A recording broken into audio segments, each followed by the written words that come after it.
In the context of Hilchos Kriyas HaTorah, the Taz quotes a Yerushalmi that one is required to stand for any davar shebikdusha. Now, the definition of davar shebikdusha is not entirely clear, but for our purposes, perhaps the most simple way to define it is something that requires a minyan, something that we must stand for, and all agree that Borchu is included in what's considered to be a davar shebikdusha. And this is true for any Borchu, be it for Kriyas HaTorah or for Shachris or for Mariv. Anytime we recite Borchu is considered to be a davar shebikdusha and therefore has all the requirements of any davar shebikdusha. Therefore, the Taz writes that since Borchu is a davar shebikdusha, one must stand for Borchu. Now, anyone who's been in shul and has witnessed Borchu, so there are those that sit at different points. When does one actually have to stand up, and when may one sit?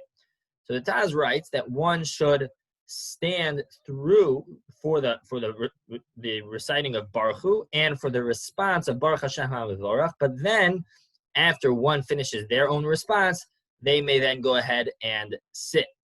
One explanation given to why one may sit after their own response is quoted from the Brisker Rav that perhaps one doesn't need to actually stand for hearing a davar shebikdusha, but simply for reciting one. So therefore, once they have finished saying any part of davar shebikdusha that they're going to say, they can go ahead and sit.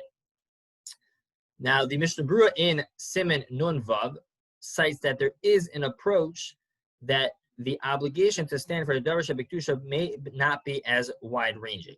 That it may be that one is only required to stand for davar shebikdusha if they're already standing. In other words, one walks into shul in the middle of Kaddish, and they're saying Baruch, they're in the middle of Kedusha, so then one cannot go ahead and sit.